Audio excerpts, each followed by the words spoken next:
In 1947, a rancher in New Mexico found debris that the military called a weather balloon, but the witnesses who saw it described something else entirely. That single moment split the world into two stories, the official one and the one that keeps surfacing. Most people assume these encounters are hoaxes or misidentified natural phenomena, yet the evidence, from ancient carvings to pilot testimony to stones cut with impossible precision, paints a far stranger picture. The real mystery isn't whether aliens visited Earth. It's why every civilization, separated by oceans and centuries, tells the same story. When every culture tells the same impossible story, maybe the impossible is just the part of history we haven't accepted yet. What if the official story was only the beginning? In the next minutes, we'll trace the most shocking encounters ever reported, from Roswell's changing statements to radar-confirmed unknowns over Washington. From lost Amazon earthworks to ancient technologies we still cannot explain, we will keep fact, theory, legend, and speculation carefully separated, because the documented record is strange enough without embellishment. Some of these events are historical fact. Some are claims, repeated by credible witnesses but impossible to verify, and some remain open questions that archaeologists and physicists still debate. But when every era and every continent seems to point toward the same encounter, the real question changes. It is no longer whether these things happened, it is why we can't stop remembering them. This is the story of the most shocking alien encounters ever, and the pattern that might change our understanding of history. But to understand how that pattern first took shape, we have to go back long before 1947, to a time when the term UFO didn't exist. The stories of things coming from the sky are far older than any modern sighting, and the answer might be carved in stone. Across the world, archaeologists have found cave paintings and carvings that bear an uncanny resemblance to modern descriptions of unidentified flying objects. In northern Italy, in the Val Camonica Valley, ancient rock art seems to show disc-shaped figures hovering over human figures.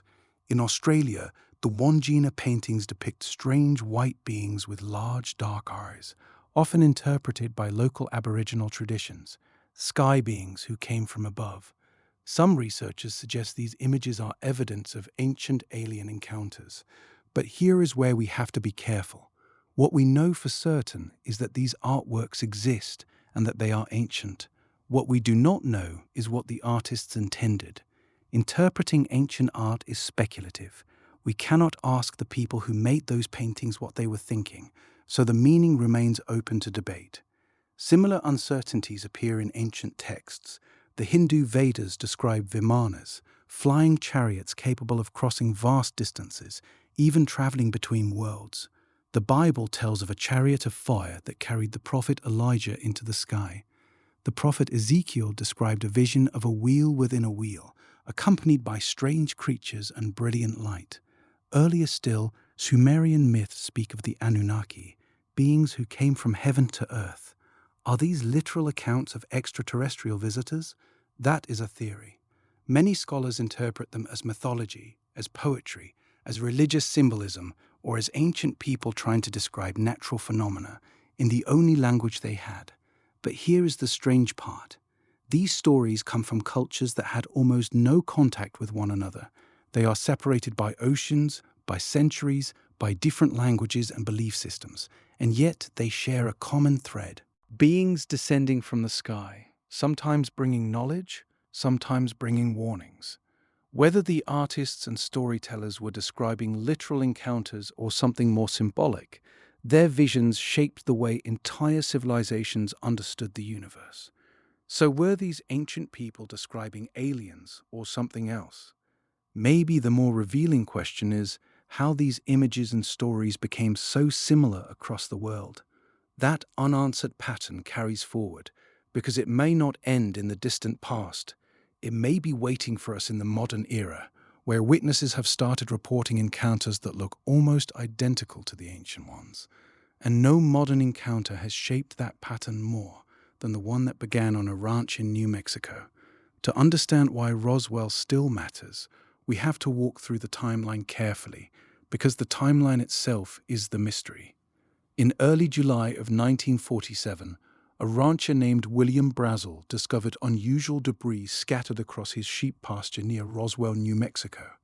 The debris was real, we know that much. There are photographs, military records, and newspaper articles confirming that something came down on that ranch. What it was, however, has been argued about ever since. At first, the story seemed simple. Brazel described the material as something like tinfoil, tough paper, and scattered sticks. He drove into Roswell, reported his find, and quickly attracted the attention of the local airbase. On July 8th, the public information officer at the Roswell Army Airfield, Lieutenant Walter Haut, issued a press release stating that the base had recovered a flying disc. That single announcement made headlines around the world. But hours later, the military reversed course. The object, they said, was nothing more than a weather balloon. The debris was collected, shipped to Fort Worth, photographed, and the case was officially closed. The strange part is that it never really closed. Over the following decades, witnesses stepped forward with accounts that contradicted the official version. Some claimed they had seen a second crash site miles away. Others reported military personnel removing unusual bodies from the area. These are anecdotal claims, not confirmed facts. They are the kind of testimony that can be honest, mistaken, or exaggerated, and we have no way to independently verify most of it. What we do know is that the military's explanation changed more than once. In the 1990s, the official story shifted again.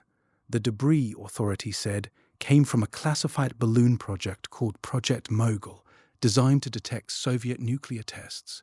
That explanation is now the most widely accepted among researchers. Yet for many people, it still doesn't feel complete. Why did the military change its story? The documented record shows at least two different public statements, and neither one fully explains the other. That inconsistency does not prove a cover-up, but it does prove that the official narrative was not as stable as it first seemed. Some researchers suggest that the witnesses genuinely saw something they could not identify. Others argue that later UFO culture reshaped their memories over time, and a smaller number believe the debris was extraterrestrial. That last interpretation is speculation, not established fact. The reason Roswell became the template for every alien encounter that followed is not because it offers proof. It is because it introduced a pattern, an unexplained object, a changing official statement, witnesses who refuse to stay quiet, and a mystery that never fully resolves. We may never know for certain why the story changed. But the same rhythm appears again and again in the encounters we are about to explore, and each time the question gets harder to ignore. Just a few years after Roswell, the pattern repeated in the skies above the capital of the United States. This time the witnesses included radar operators, air traffic controllers, and military pilots. If these were just weather balloons, why did radar confirm them? That is the question that haunts the summer of 1952, when the sky above Washington, D.C. became a stage for something no one could explain. Over several nights in July, air traffic controllers at Washington National Airport watched unidentified blips appear on their radar screens, objects moving at speeds and angles that defied every known aircraft of the time. Commercial pilots flying into the city reported seeing strange lights maneuvering above them, sometimes hovering, sometimes darting away with impossible acceleration. The military scrambled jet fighters to intercept, but by the time the pilots arrived, the objects were gone, only to reappear as soon as the jets left. The official explanation was temperature inversions, a weather phenomenon that can bend radar signals and create false echoes. But the pilots on the ground and in the air weren't convinced. Some of them had visual confirmation of the same objects their radar was tracking. And the objects weren't just sitting there. They were performing maneuvers that would have torn any human pilot apart. This wasn't the first time pilots had reported such encounters. A few years earlier, in 1948, a pilot named Thomas Mantell died chasing a UFO over Kentucky. His last transmission described a metallic object of tremendous size before his plane crashed. The Air Force called it a Venus sighting, an explanation that many found hard to accept. And then there are the stories from military pilots who served in later decades.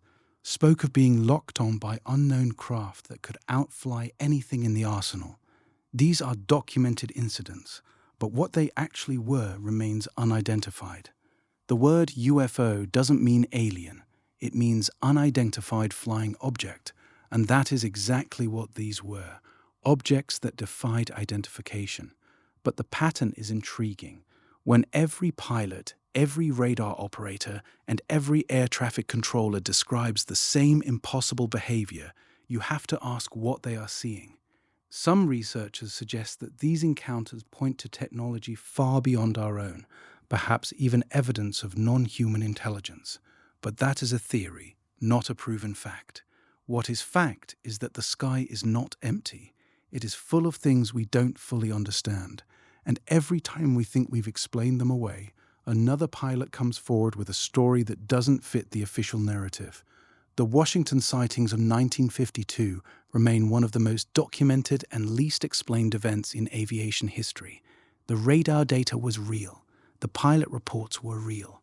What those blips were is the mystery that keeps us looking up. And maybe that is the point. These encounters aren't just about what's out there. They're about what we're willing to accept as possible. If the sky isn't empty, then our place in the universe might not be as simple as we thought. And that is a thought that's hard to shake, even after the lights fade and the radar screens go quiet. But the pattern is not limited to the sky. In some of the most remote places on Earth, the same story seems to be written into the ground itself. Deep in the Amazon rainforest, where the canopy is so thick that sunlight barely touches the ground, researchers have recently uncovered something that shouldn't exist. Massive geometric earthworks, ditches and walls carved into the earth, some dating back thousands of years. These are not the remains of small villages. They form vast networks of roads, canals, and enclosures, evidence of a sophisticated civilization that once thrived in the heart of the jungle. For decades, the Amazon was thought to be a pristine wilderness, untouched by human hands. But these discoveries, made possible by satellite imagery and LiDAR scanning, have rewritten that assumption. The question is, who built them and why? Some archaeologists argue these earthworks were ceremonial centers, gathering places for ancient rituals. Others point to the sheer scale and precision, the alignment with astronomical events, and suggest something more. And then there are the legends. Indigenous tribes of the Amazon have passed down stories of sky beings who descended from the heavens, bringing knowledge and leaving their mark on the land. These are not tales of gods in the abstract. They speak of physical encounters, of beings who walked among them, taught them, and then departed. The legends are consistent across different tribes separated by hundreds of miles of dense forest. They describe lights in the sky, strange crafts, and beings that glowed. Some researchers suggest these stories might be metaphorical, a way to explain natural phenomena or to encode cultural memories. But others wonder, what if they are describing something real? The earthworks themselves are undeniably real. They are a fact. The alien connection is pure speculation, but the coincidence is striking. Here, in the most remote and inaccessible place on Earth, we find both the remnants of an advanced ancient civilization, a mythology that speaks of visitors from the stars. Could the Amazon hold clues to ancient encounters, or are these just stories, born from the human imagination, trying to make sense of the unknown? The answer is still buried beneath the jungle floor, waiting to be uncovered. What we do know is that the Amazon is not what we thought it was, and maybe the stories of the sky beings are not just myths either. They might be the last echoes of a contact that happened long ago, a memory preserved in the soil. In the words of the people who still call this forest home, that brings us to a different kind of encounter, one that doesn't involve flying objects or strange lights, but something arguably more puzzling: the impossible precision of ancient stonework. At sites like Pumapunku in Bolivia and the Great Pyramid of Giza, we find blocks of stone cut with tolerances would challenge modern engineering. At Pumapunku, the blocks interlock with such precision that even a razor blade can't fit between them. Some weigh over 100 tons. How did a culture without iron tools, without the wheel, without even a written language, achieve this? The official answer is that they used simple tools and an enormous amount of labor. But some researchers suggest that the alignment, the smoothness, and the sheer scale of these constructions point to a lost technology, something we still can't explain. And it's not just the cutting. At Giza, the casing stones are placed with an accuracy of a fraction of an inch. The entire structure is aligned to the cardinal points with a precision that wasn't matched until the 18th century. We've spent decades trying to replicate these techniques with modern tools, and even then, it's not easy. So the question becomes, if not aliens, then how? Some theorists propose that ancient builders had access to advanced methods that have since been lost, perhaps a form of acoustic levitation or a chemical softening of stone. Others suggest that the precision we see is the result of a long, slow evolution of craft, passed down through generations. But the mystery deepens when you look at similar structures found across the world, from the massive stones at Baalbek in Lebanon to the perfectly fitted walls at Sacsayhuaman in Peru. These sites are separated by thousands of miles and thousands of years, yet they share the same inexplicable precision. It is as if there was a global blueprint, a common knowledge that somehow spread across oceans before any known contact. Now, we have to be careful here. The existence of these structures is a fact, but the methods used to build them are still a matter of debate. The idea of alien intervention is just one theory, and it's not the only one. But when you look at the evidence, you can't help but wonder if we're missing something. If these ancient engineers didn't have help from above, then they had to have had a level of sophistication we haven't yet credited them with. Either way, the answer challenges our timeline of human history, and that is the real shock. Not the aliens themselves, but the possibility that our ancestors were far more advanced than we ever imagined. So if not aliens, how did they do it? That question still haunts us, and it is the same question that connects every encounter, every sighting, every mystery we've explored today.